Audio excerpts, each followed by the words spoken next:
Quando a gente fala da China, é o nosso principal parceiro comercial, desde 2009.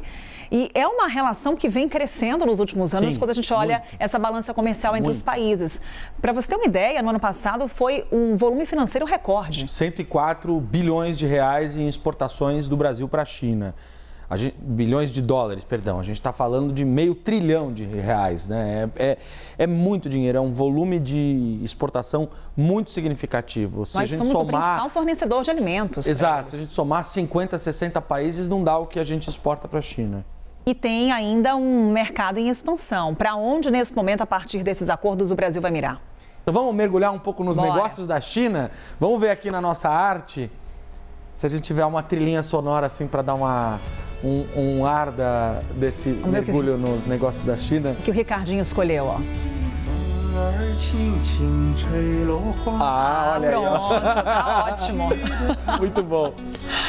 Carol, o que é importante aqui a gente observar? Que são 4 mercados abertos, segundo o Ministério da Agricultura, que vão ser importantes para o Brasil. São mercados onde a gente tem um volume muito pequeno hoje, perto do que a gente tem de negócios com a China.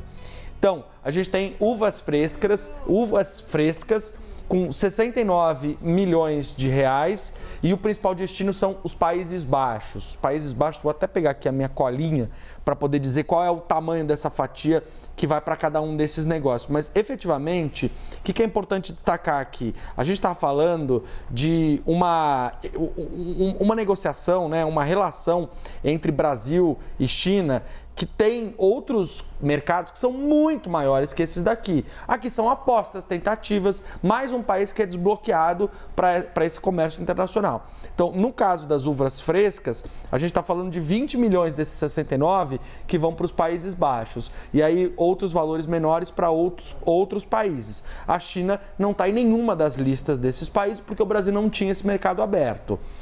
No caso do gergelim, um outro alimento que é bastante consumido pelos orientais, pelos chineses, pelos japoneses, é bastante tradicional na culinária deles, mais tradicional para eles do que para a gente, é um mercado bem maior, 245 milhões. E o principal destino é a Índia. A Índia consumiu neste ano de 2024, aí a gente pega o período que vai de janeiro até outubro, 89 milhões de reais de gergelim brasileiro.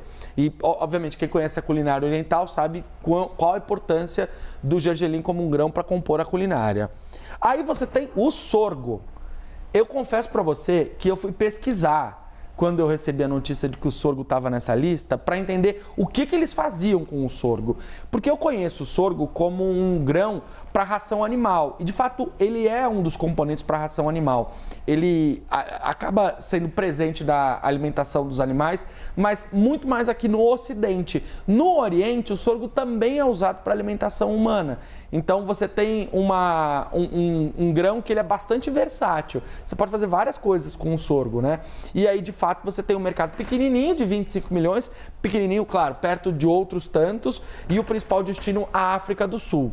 E aqui, mais um mercado que eu achei curiosíssimo, que é o mercado de farinha, óleo e gordura de peixe. O mercado de todos esses 4 menor, 5 milhões de reais, e aí o Chile é o principal consumidor com 3 milhões e 700 mil reais, dólares, isso no ano de 2024. Eu sempre faço essa conversão porque a gente está falando aqui de dólares, porque é a forma como o Ministério das Relações Exteriores usa os dados. Até separei uma imagem de sorgo, não sei se o Leandro tem aí para a gente poder espelhar aqui na nossa tela, para mostrar um pouquinho como é que é esse grão, Carol, que é uma das apostas do Brasil nesses 4 novos mercados que foram abertos com a China, para que efetivamente você tenha mais condição de ampliar essa relação bilateral. Agora, ainda que o Brasil dobre a exportação de todos esses produtos aqui, o sorgo, né? Olha só, eu acho até bem bonitinho o grão, ele lembra um pouco o trigo, né? Lembra bastante. Lembra um pouco alguns outros grãos, e ele é um grão bem pequenininho assim, não é tão comum na nossa culinária quanto é na culinária chinesa, por exemplo. E ainda que o Brasil dobre a quantidade, o valor de exportação desses mercados, a ampliação dos negócios com a China vai ser muito pequenininha, vai ser coisa de menos de 0,5%, né? E a expectativa não é dobrar, a expectativa é efetivamente você ter uma ampliação, mas que ela não seja nesse grau, nesse tamanho. Mas já é uma boa notícia, porque é uma boa notícia para a agricultura, para o agronegócio brasileiro, que vai ter mais um mercado para poder exportar.